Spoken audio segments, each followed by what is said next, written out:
Hey, what's up? It's Theun. So this week starts the War Within beta, and we don't actually have that long until we're going to be playing the new expansion. And as someone that was very vocal about how healing felt and how miserable it was throughout Dragonflight, I figured I'd go ahead and give you my opinion on how healing feels thus far in the alpha. I know Jack has a couple of really good videos on this topic, and any others that I find, I will also link those down below if you're curious.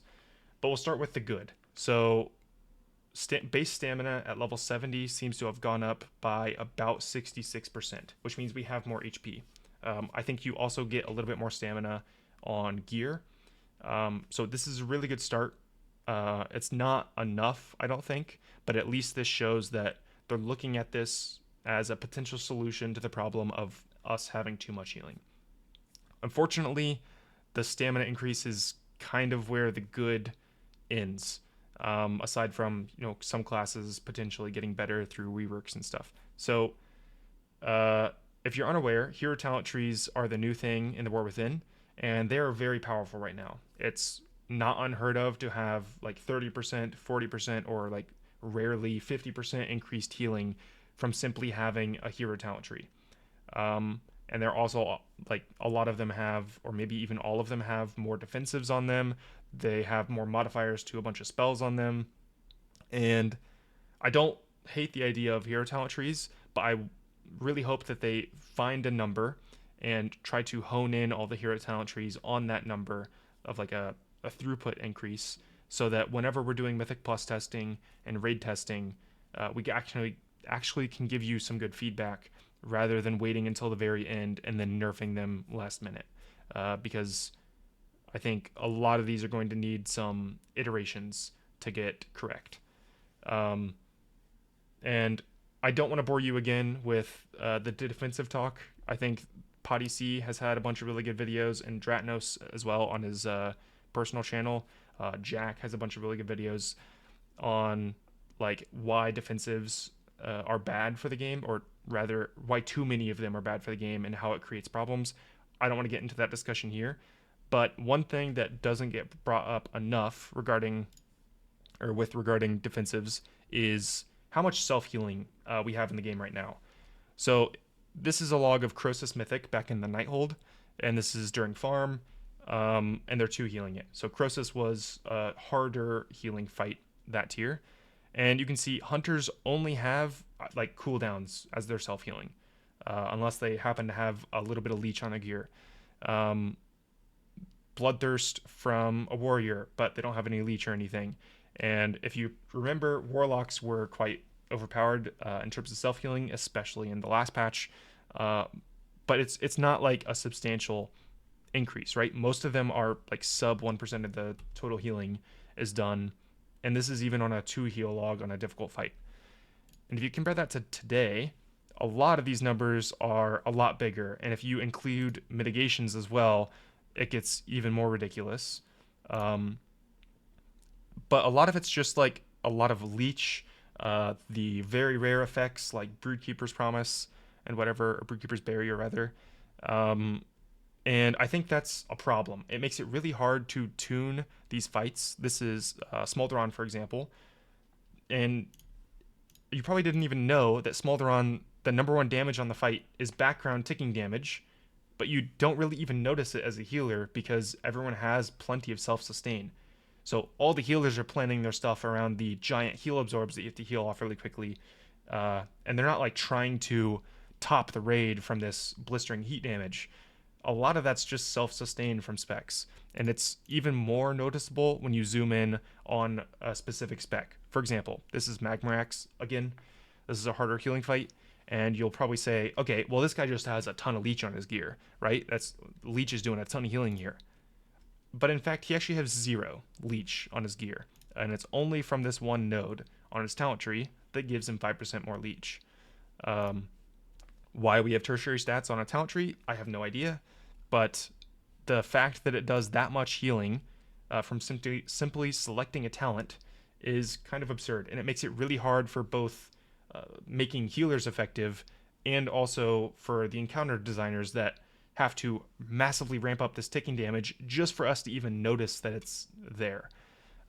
So that's something that doesn't get brought up enough with defensives, but I think defensives are like a gigantic issue, and they haven't.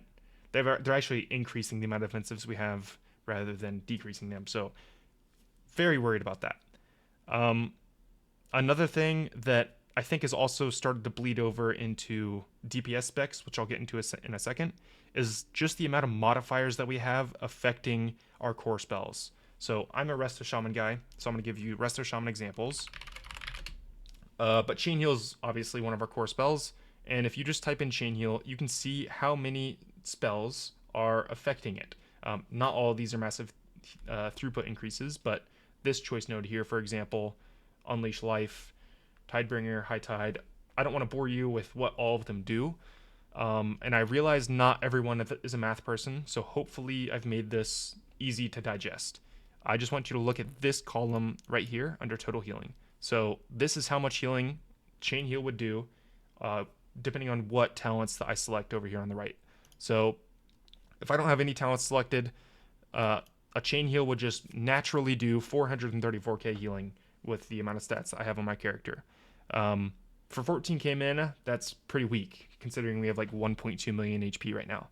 And if I add just Unleash Life, that number goes up to almost 550k. But on its own, that's not like a substantial increase, right? It's still a pretty weak Chain Heal. If I just add High Tide, which is a little bit stronger of a talent, then it's like a 80-ish% healing increase on that given Chain Heal. Same thing with this choice node.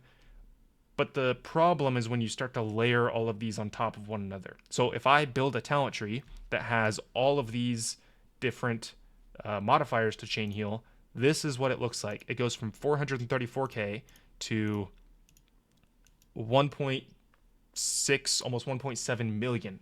That is a gigantic increase for the same amount of mana. You've now also increased the number of players that you're hitting with it. It has like increased jump range, and you are completely changing how an ability is used because of all these modifiers that are attached to the spell. Another really good example is Holy Paladin with Holy Shock. So Holy Shock is kind of meant to be a punchy spot heal, and it's not able to do that right now because Holy Shock just does too many things. It has Glimmer of Light attached to it. You fire off a bunch of them for free with Divine Toll. They have a capstone, I think, that makes it shoot off twice. And every single thing that you attach to Holy Shock or Chain Heal or whatever spell it may be, you have to nerf how much it does, like, untalented. That's the way that they've chosen to balance these things. And instead, I would like to see them balance the talents themselves. Because if I just nerf Chain Heal so that the base spell here does like 200k, the talents are just as impactful. The overall healing goes down, yes, but you're still incentivized to take every single modifier for Chain Heal if you want to play a Chain Heal build, because they all modify and stuff together. And it's cool to have those interactions. I like the interactions. They're just way too strong together. So these things need nerfed, not this. And I think it's slowly becoming apparent for DPS specs as well. Something I've heard a few times on different streams is or at least in the past, Rising Sunkick was something that only felt good if it also had a tier set bonus attached to it. It was like a borrowed power spell, despite it being one of their core abilities. And it kind of has the same problem as Holy Shock, I think, in that there are too many modifiers on it, and it does too many different things that they kind of have to water down the ability to make it balanced. And in my opinion, this is also bleeding over into cooldowns. And I've talked a lot about we have too many healing cooldowns, or just too many cooldowns in general in the game, and they don't seem to be removing that at all. But I think it's a problem for DPS specs, at least a couple of them. So this is Unholy DK. This is a 4-minute Rashok kill, and Unholy DK kind of layers a bunch of like short cooldowns, or like they layer a 3-minute cooldown and they have a bunch of like smaller individual cooldowns that they layer on top of one another. They get Power Infusion, they get Augmentation Evoker, whatever increases that they can do, Potion obviously, and they do a ton of their damage in a really small window. And I don't hate the idea of having a profile like this. Like, Your cooldowns do a substantial amount of damage, so you can move those around during progression to meet different DPS checks and stuff. That's really cool. But the like layering modifiers on top of one another is, I think, becoming a little bit too potent. So, for example, in the first 30 seconds, this player did 36 million damage out of their overall 111 million. So that's like a third of their damage within the first 30 seconds of the fight. And obviously, they burst over here as well. So they did another almost 30 million damage. So 2/3 of this player's damage is just in their 2 uses of cooldowns, uh, which means they're doing like tank damage outside of the cooldowns. And like I said, I don't think it's necessarily a bad thing to have 1 or 2 specs that have a profile like this. This is what Disc Priest used to do, and I think it was healthy for the game to have a couple specs like this. But whenever you start to add more and more and more modifiers, it becomes much harder to balance, especially when they have things like Augmentation Evoker or Power Infusion in the game.